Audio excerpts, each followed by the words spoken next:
रॉटॉक industry. Ahaan अपने cabin में मज़े के साथ बैठा हुआ था कि तभी उसके पास शान आता है और कहता है, क्या बात है, आज बड़ा खुश नज़र आ रहा है बॉस। अहान उसकी तरफ देखता है और कहता है, तूने इतना खासा सिंघानिया एम्पायर खड़ा कर लिया है, लेकिन तू अभी भी मेरे असिस्टेंट का जॉब क्यों कर रहा है? जाकर अपने बिजनेस को संभालना। तो शान कहता है, देख यार, मैंने वह एम्पायर अपने बच्चों के लिए खड़ा किया है और वह दोनों उसे बहुत अच्छे से संभाल लेंगे, समझा? और एक बात, मैं तेरे इस तिकड़मबाजी काम को अच्छे से ही संभाल सकता हूँ, इसलिए किसी और को असिस्टेंट बनाने के बारे में सोचना भी मत, वरना मुझसे बुरा कोई नहीं होगा। तब अहान कहता है, बस कर, कितना बोलता है, सूहा भाव नहीं देती, इसका मतलब यह नहीं है कि आकर मेरे ऊपर चढ़ेगा। तू ही परेशान करता होगा उसे और यहाँ पर उसका गुस्सा मेरे ऊपर उतार रहा है। तो शान कहता है, तू ना दूसरी तरफ की बात को मेरी बीबी के ऊपर मत मोड़, समझा ना गया? मेरी बीबी मुझे कभी भी नहीं डांटती, हम दोनों एक दूसरे से बहुत प्यार करते हैं। अहान कहता है, हाँ, तुम दोनों की जवानी तो अब आ रही है, वैसे अब मुझे भी कोई टेंशन नहीं रहा। मैं भी अपने बेटे को सारा बिजनेस का भार सौंप कर सना के साथ एक वर्ल्ड टूर पर जाऊंगा। शान उसे टोंट मारते हुए कहता है, देख रहे हो मुझे बड़ा सुना रहा था और अभी खुद बुढ़ापे में जवानी की धार बह रही है। अहान कहता है, बुढ़ा होगा तो तेरे बच्चे, मैं नहीं, समझा?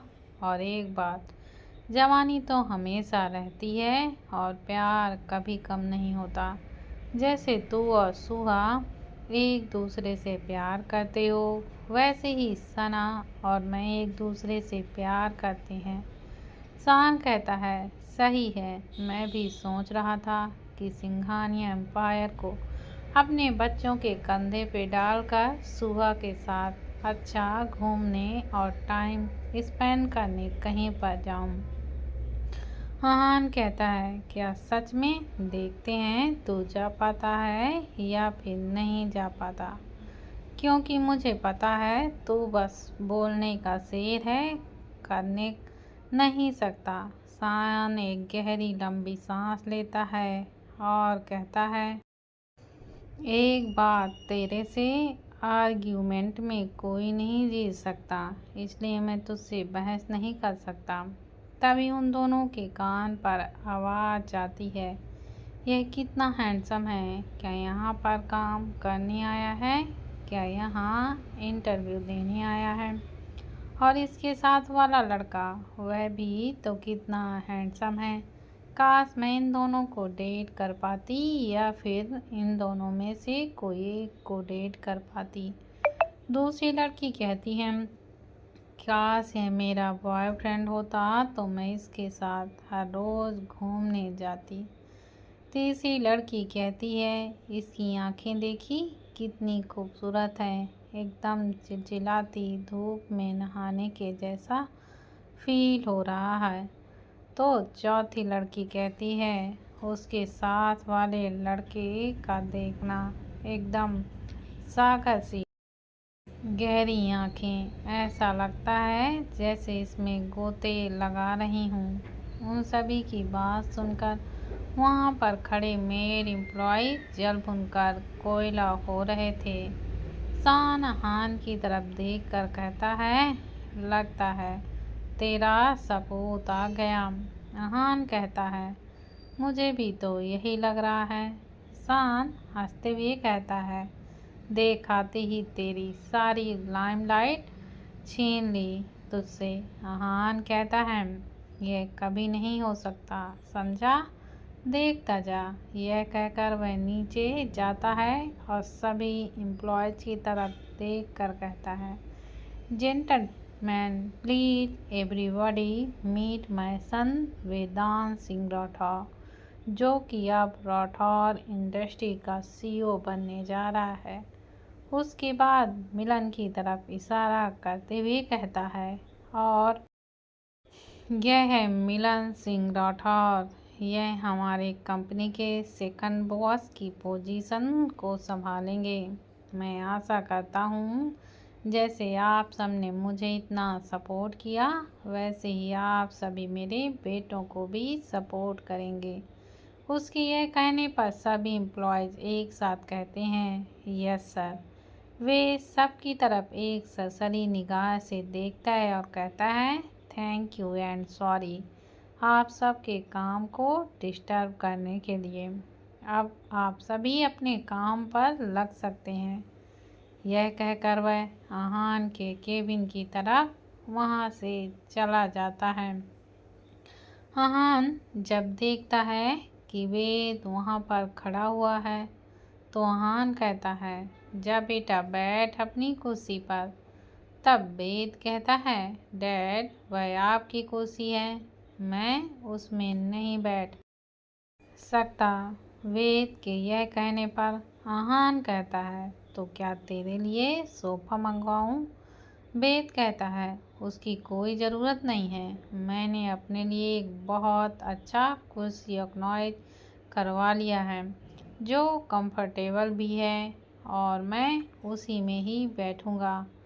आहान उसे घूरते हुए कहता है, बड़े बदतमीज हो तुम्हें ज़रा भी तमीज़ नहीं है अपने बाप से बात करने की। तो वेद उसकी तरफ देखता है और कहता है, वह आपकी गलती है, मेरी नहीं। छोटी सी उम्र में बाहर रख दिया तो मुझे क्या पता बाप से कैसे बात करते हैं। धीरे धीरे सीख जाऊंगा। फैमिली का प्यार मिला ही नहीं तो मुझे क्या पता अपनापन कैसा होता है। और मेरे ऊपर चिल्लाइए मत आप, मुझे अच्छा नहीं लगता। आहान उसे और बुरी तरीके से घूरते हुए कहता है, तुम्हारे कहने का मतलब क्या है? फैमिली का प्यार नहीं मिला? इतना प्यार तो करता हूँ तुझसे, तेरी माँ से। वे जल्दी से कहता है, अगर आप इतना ही मेरी माँ से प्यार करते हैं तो अभी तक मेरा कंपटीटर आ चुका होता। जैसे कि आपने बचपन में कहा था कि आपकी तरह भी कोई होगा, लेकिन देखो आपकी तरफ सिर्फ मैं हूँ। आप अभी तक ना मेरे लिए एक बहन ला सके और ना ही भाई, और कहते हैं मेरी माँ से आप बहुत प्यार करते हैं। मुझे यहाँ के शेयर्स देखने हैं। आहान कहता है, उस सब काम के लिए तुझे एक असिस्टेंट की ज़रूरत पड़ेगी। वेद कुछ देर सोचता है और कहता है, ठीक है, मैं असिस्टेंट अपने लिए खोज लूँगा। लेकिन एक बात है, मैं अभी यहाँ पर अपने बिजनेस को नहीं संभालूँगा क्योंकि मुझे अपना मास्टर पूरा करना है। उसके बाद मैं फिर अपने दुनिया को संभालना है और अपने हेल को संभालना है, जिसके लिए मुझे थोड़ा सा वक्त चाहिए। तब तक आप अपने इस बिजनेस को संभालिए और माँ के साथ ट्रिप पर जाने का ख्याल अपने दिमाग से ही निकाल दीजिए। बैठे अपनी कुर्सी पर, यह कहकर वह उस कुर्सी से उठ जाता है और आहान को बैठाकर कहता है, अब मैं जा रहा हूँ अपने हिल में। यह कहकर वहाँ से निकल जाता है। आहान उसे आंखें फाड़ कर देख रहा था तो ईशान कहता है, इस तरह मत घूर, वह तेरा ही बेटा है, किसी और का नहीं। और एक बात, अब आया ऊंट पहाड़ के नीचे, जब तू मेरे साथ ऐसा करता है तब मुझे तुझे जो फील आ रही है वही आती थी। अब पता चला होगा जब तुझसे बड़ा शेर तेरे सामने खड़ा होता है तो कैसा लगता है। आहान उसकी तरफ देखता है और कहता है, चुप कर, इस लड़के को तो मैं सुधार के रहूँगा। बिल्कुल तमीज़ नाम की चीज़ नहीं है। और उस हर्ष के बच्चे ने क्या सिखाया है इसे। हाँ, जैसा खुद है और उसका भाई है वैसा ही बनाया है इसे। इसलिए भेजा था मैंने उसे उसके पास 4 साल के लिए। तब शान कहता है, हर्ष और एस को कोसना बंद कर, क्योंकि उनमें उन दोनों की कोई गलती नहीं है। उनकी खुद की बेटी देखा है कितनी समझदार, इंटेलिजेंट और तमीज़ से बात करती है। तो आहान कहता है, उनका बेटा उज्जवल भी तो कितने अच्छे से बात करता है। छोटा है ऐश्वर्या से, लेकिन देखा, वह अभी भी एस से सभी काम पर मदद करता है और उसके बिजनेस को भी संभाल लिया है। तो शान कहता है, शायद तू भूल रहा है, उसने जब एस की कंपनी को संभाला था उस समय हमारे वेद ने अपने खुद के दम पर एक एम्पायर खड़ा किया था। अपनी दुनिया के साथ साथ अपने बिजनेस की दुनिया को भी संभालता है और अपनी पढ़ाई में भी आगे बढ़ रहा है। उज्जवल से 4 कदम आगे है हमारा वेद, इसलिए उसके साथ उज्जवल तक कोई कंपेयर मत करना, तुम्हारे लिए अच्छा होगा। यह कहकर वहाँ से चला जाता है। आहान वेद को और शान को जी भर के कोसता है और फिर वह आपस अपने काम पर लग जाता है। हिल मेंशन। वे सीधा अवनी के कमरे की तरफ चला जाता है और देखता है अवनी बेड पर अपने चेहरे को अपने दोनों पैरों के बीच छिपाकर सिसक सिसक कर रो रही थी। वेद एक गहरी सांस लेता है और उसके कमरे के अंदर जाते हुए कहता है, तुम अपना रोना गाना बंद कर सकती हो, और तुमने खाना क्यों नहीं खाया है। अवनी उसकी आवाज़ सुनकर डर जाती है और उसे अपनी लाल आंखों से देखते हुए कहती है, मैं खाना नहीं खाऊंगी, मुझे अपने डैड के पास जाना है।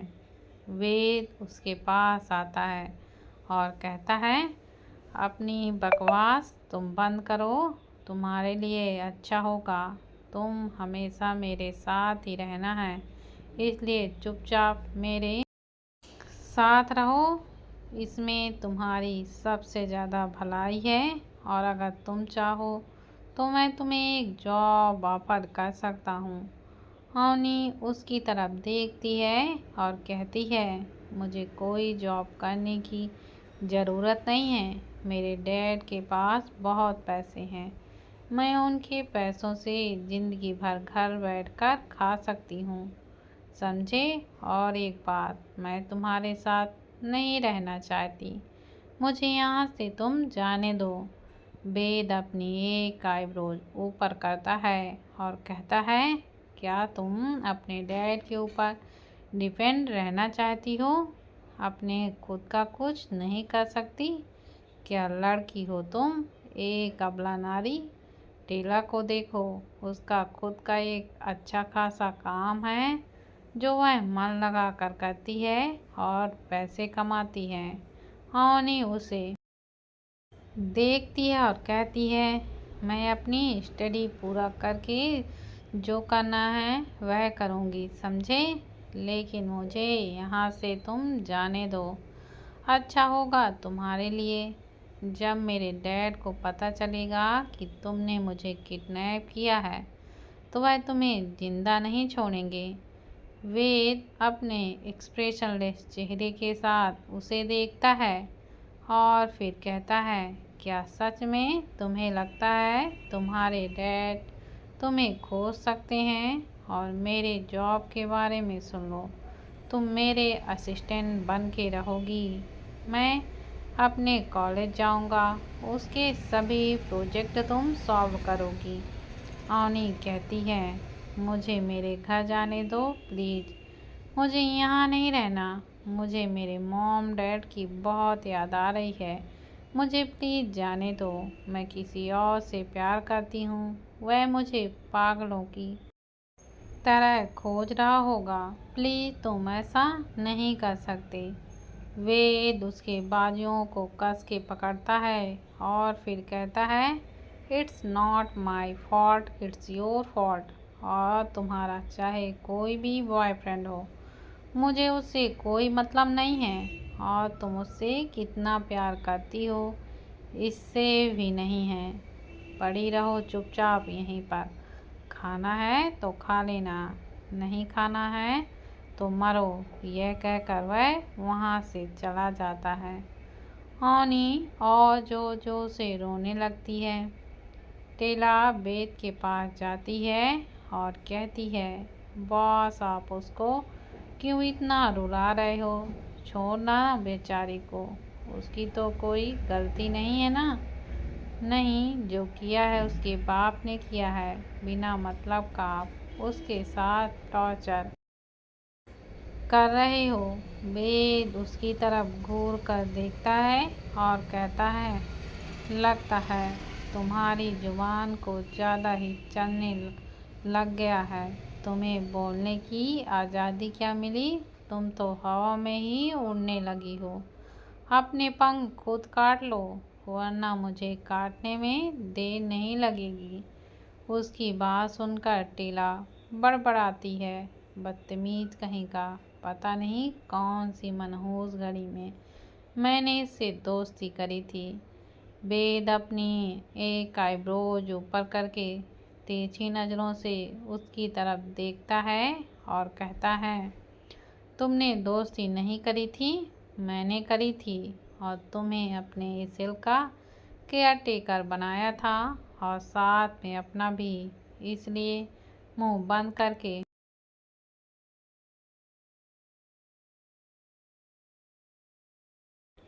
रखो और जाओ मेरी मेडिसिन्स लेकर आओ। टेला तुरंत अपने कमरे में जाती है और वेद की मेडिसिन्स लेकर आती है और उसे देते हुए कहती है, ये लीजिए, लेकिन बता दे रही हूँ, इसका असर आपकी बॉडी पर बहुत कम होने वाला है, क्योंकि धीरे धीरे आप पूरी तरीके से बदल रहे हो, सब चीज़ों में जिससे आप दूर रहना चाहते थे। वेद उसकी तरफ देखता है और कहता है, मैं उन सब चीज़ों से दूर नहीं रहना चाहता हूँ, क्योंकि वह सब मेरी जिम्मेदारी हैं। अगर मैंने उन सबको आसरा नहीं दिया तो सब कहाँ जाएंगे? मर जाएंगे, समझी? और जाओ। उसके कहने पर टेला चली जाती है और वह उस मेडिसिन को खा लेता है और बेड पर लेट जाता है। उधर देहरादून, सांची सांची सांची, हर जगह से यही नाम लोग चिल्ला रहे थे। वहाँ पर सांची बैंड साउंड चॉइस का आज कॉन्सर्ट था। सभी लोग लगभग पागल हो चुके थे। लाखों की संख्या में लोग उनके परफॉर्मेंस को देखने आए थे। यूट्यूब पर उनके 100 मिलियन सब्सक्राइबर एंड इंस्टाग्राम पर 150 मिलियन फॉलोवर थे। वह इन 4 सालों में उभरा हुआ एक बैंड था, जिसमें ऐश्वर्या कपूर, ध्वनि अग्रवाल, मंग सिंघानिया, धैर्य राय और उनका बैंड लीडर विक्रम ध्वनि था। वह लोग कुल मिलाकर 5 लोग थे, सभी एक से बढ़कर एक। ऐश्वर्या जैसा नाम था, वैसे ही खूबसूरती। ध्वनि जितनी प्यारी उसके नाम से आवाज़ आती है, उतनी ही अच्छा वह गाती भी थी। मंग सिंघानिया चुपचाप सा, लेकिन वह बैंड बहुत अच्छा बजाता था। धैर्य राय उसके अंदर धैर्य नाम की कोई चीज़ नहीं थी। उसे जो चीज़ पसंद आ जाए वह उसकी थी।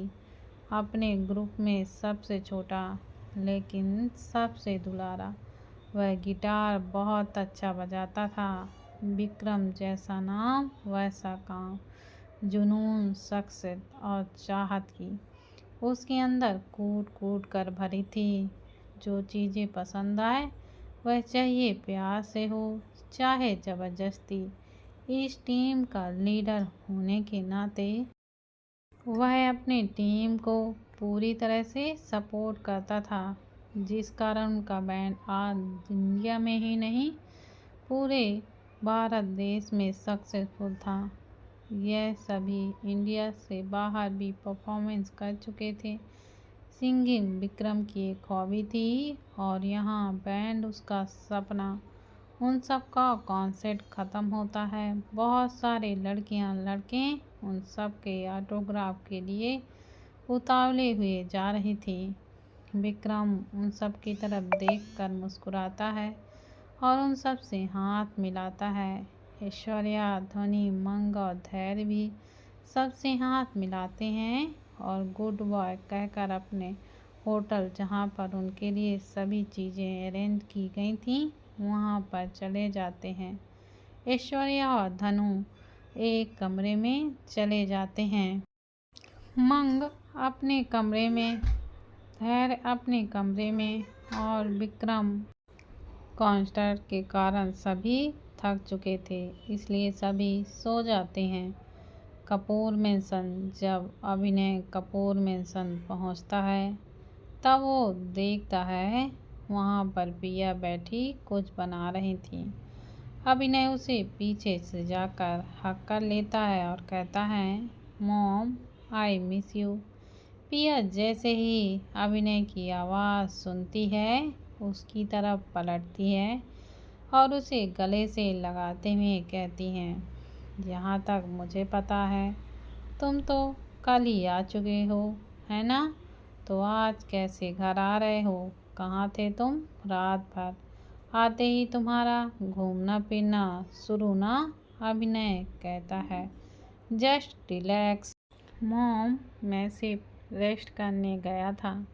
पिया उसे घूरते हुए कहती हैं, वह तुम्हारी शक्ल देखकर ही पता चल रहा है कि तुम रेस्ट करने गए थे या कुछ और करने गए थे।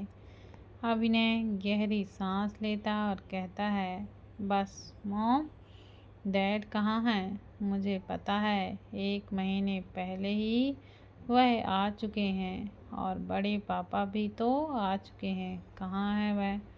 ऊपर से उज्ज्वल आते हुए कहता है, आपकी तरह नहीं है भाई, काम पर गए हैं।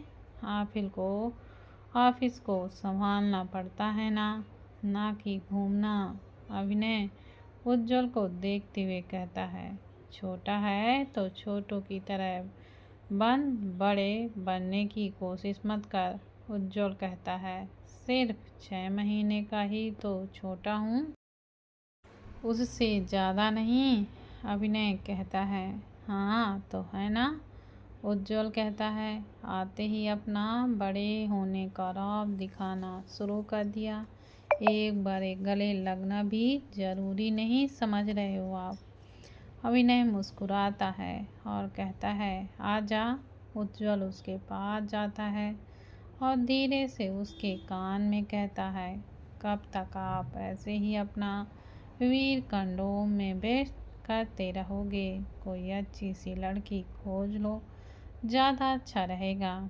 यह कहकर उससे दूर होता है तो अभिनय उसे घूरते हुए कहता है, क्यों तुझे नहीं मिली क्या कोई, या तुझे चाहिए अपनी बॉडी बनाने के लिए? यह कर वह साइकियाट्रिक हंसता है। तो पिया उन दोनों के बीच आते हुए कहती है, क्या बात हो रही है तुम दोनों में? उज्ज्वल कहता है, कुछ नहीं चाची, भाई कह रहे हैं कि वह ऑफिस ज्वाइन करना चाहते हैं। चाचू से बात करवा दो, हाँ ना भाई? यह कहकर वह अभिनय की तरफ देखकर मुस्कुराता है तो अभिनय उसे जानलेवा आंखों से घूरता हुआ कहता है, यस मॉम, उज्जवल बिल्कुल सही कह रहा है। मैं डैड का ऑफिस संभालने वाला हूँ। पिया कहती है, यह तो बहुत अच्छी बात है। चलो बेटा, तुम जाओ फ्रेश हो जाओ और मैं तुम लोगों के लिए नाश्ता बनाती हूँ। तुम दोनों आज ऑफिस जा रहे हो ना, इसलिए उनके कहने पर अभिनय उज्जवल को घूरते हुए अपने कमरे में चला जाता है। उज्जवल भी उनके पीछे पीछे अभिनय के साथ चला जाता है। अभिनय उसे पकड़ता है और अपने कमरे में खींचते हुए कहता है, क्यों बड़ा मुंह चल रहा है ना मॉम के सामने, अब चला। उज्जवल अपने आप को से छुड़वाते हुए कहता है, आपको शर्म नहीं आती एक लड़की को इस तरह गंदी हरकतों के साथ पकड़ते हुए। अभिनय कहता है, मैंने तेरे साथ क्या ही हरकत की है, मेरे को बता दे जरा। तेरे साथ सेक्स नहीं कर रहा ना, वह तो लड़कियों के साथ करता हूँ। तू भी तो रोज अपनी रातें रंगीन करता है और मॉम डैड के सामने बड़ा भोला बनता है। तुझे क्या लगता है मुझे कुछ नहीं पता? मुझे सब पता है कितनी लड़कियों के साथ सो चुका है, तो इसलिए ज़्यादा शरीफ मत बन। उज्जवल उसकी तरफ देखता है और कहता है, क्यों आपको आज तक कोई ऐसी अप्सरा नहीं मिली क्या जो आपको सेटिस्फाइज कर सके, जो आप मुझसे जलस फील कर रहे हो भाई? अभिनय अपने दोनों हाथ जोड़ते हुए कहता है, माफ़ कर दे, मुझे बहुत बड़ी गलती हो गई। तेरे से बहस में कोई नहीं जीत सकता। आखिर गए तो हमारे पूज्य बड़े पापा के ऊपर हूँ ना।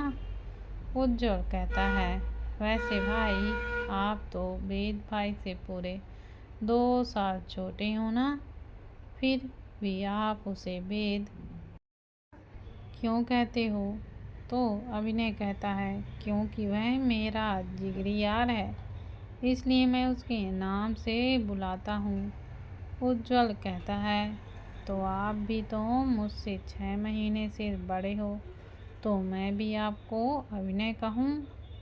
ज़्यादा अच्छा रहेगा ना मेरा अभिनय, लेकिन किसी को नहीं। मेरा भय कैसा रहेगा? अभिनय उसे इग्नोर करते हुए वॉशरूम में चला जाता है।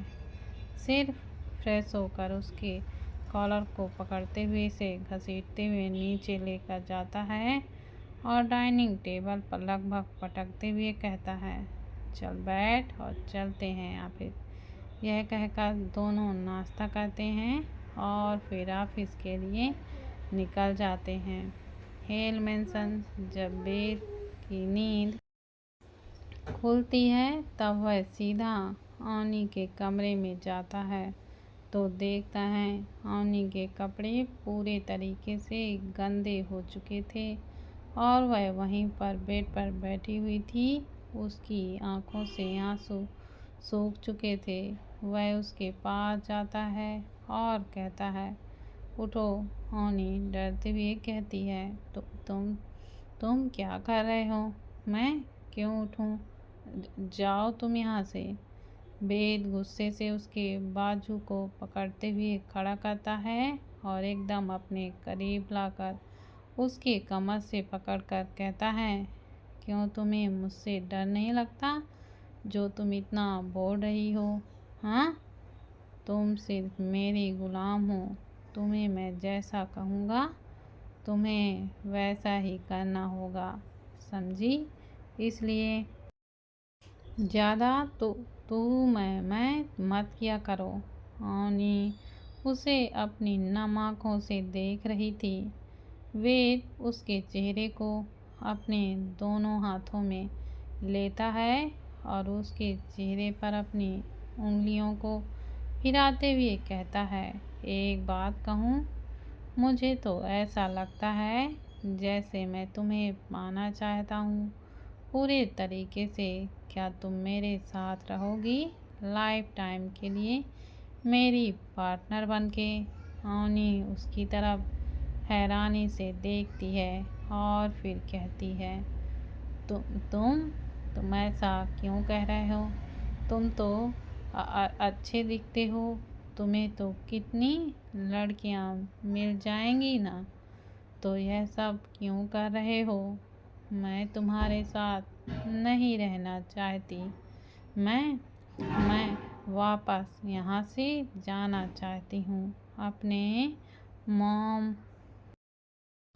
डैड के पास। कहते हुए उसकी आंखों से आंसू गिर जाते हैं, जिसे देखकर बेद भड़क जाता है और कहता है, प्यार से समझा रहा हूँ तो तुम्हें बातें समझ नहीं आती हैं क्या? कब से देख रहा हूँ। माँ के पास जाना है, बाप के पास जाना है। तुम उन दोनों के पास नहीं जा सकती, क्योंकि उन दोनों से मुझे बदला लेना है। इसलिए तुम लाइफ टाइम मेरे साथ रहोगी। और वैसे भी वह दोनों तो तुम्हारे असली माँ पापा हैं नहीं, गोद लिया है तुम्हें उन लोगों ने। अवनी उसे अपने से दूर करते हुए उसके सीने पर अपना हाथ रखती है और फिर उससे कहती है, दूर रहो मुझसे। तुम झूठ बोल रहे हो। मेरे मॉम डैड मेरे हैं।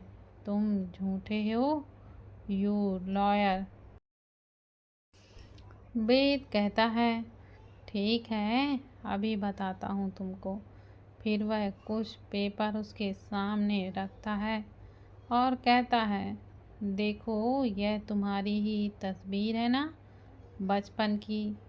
और यह जो है तुम्हारा डेट ऑफ बर्थ सर्टिफिकेट। और यह रहे वह पेपर जिसमें साफ तौर पर यह लिखा है कि नरेश सचदेवा ने अवनी ठाकुर को गोद लिया है।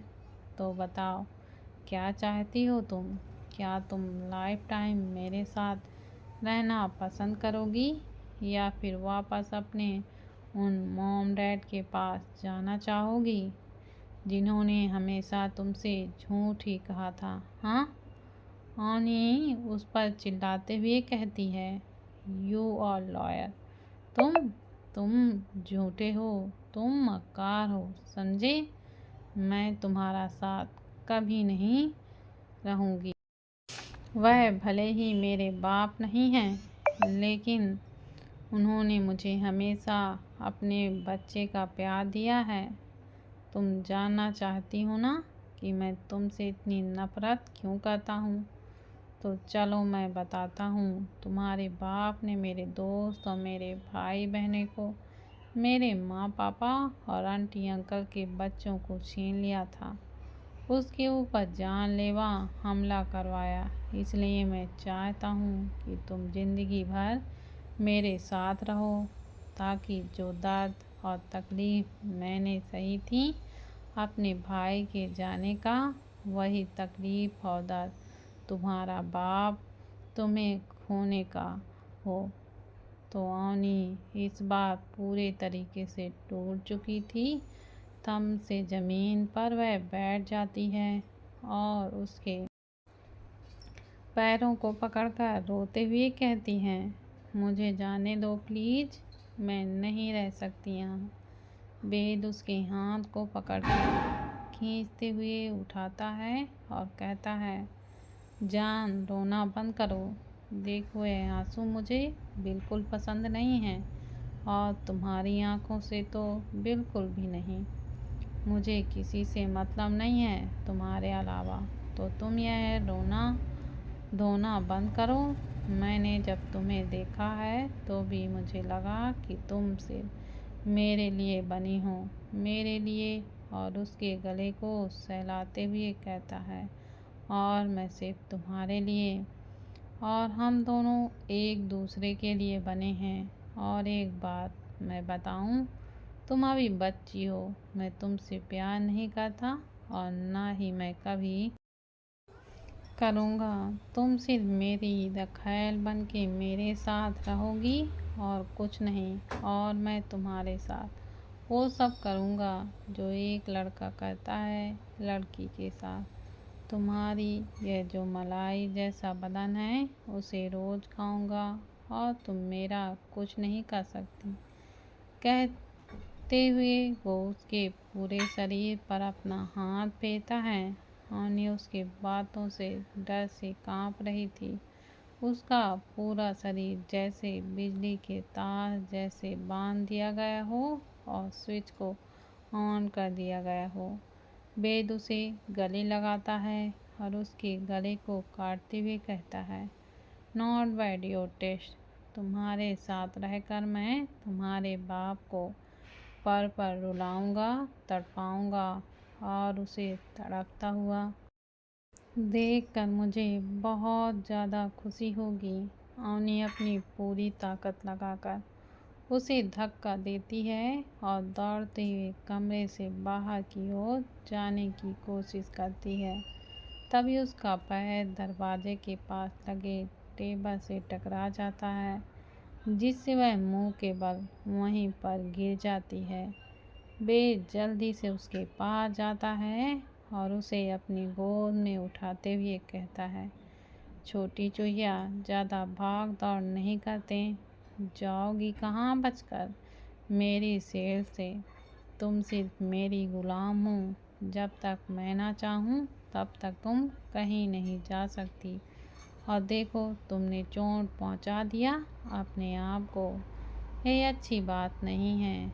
यह कहकर वह जल्दी से फर्स्ट एड लेकर आता है और उसके घाव को साफ करके पट्टी बांध देता है और उसके घाव पर किस करते हुए कहता है, यह जल्दी ठीक हो जाना चाहिए, ठीक है। और एक सेट उसे देते हुए कहता है, तुम्हारे कपड़े बहुत गंदे हो गए हैं, चेंज कर लो। यह कहकर वो वहाँ से चला जाता है। आखिरकार अवनी और वेदांत की ज़िंदगी क्या रंग लाएगी, यह देखने के लिए मेरी कहानी पर इसी तरह से बने रहें। दोस्तों, अभी तक सभी लोगों को इंट्रोड्यूस कराया गया है। आप कहानी आगे शुरू होगी, इसलिए आप लोग कहानी को सुनना मत भूलिए। प्लीज़ दोस्तों, ज़्यादा से ज़्यादा कहानी को शेयर करें, कमेंट करें और लाइक करना मत भूलना। धन्यवाद।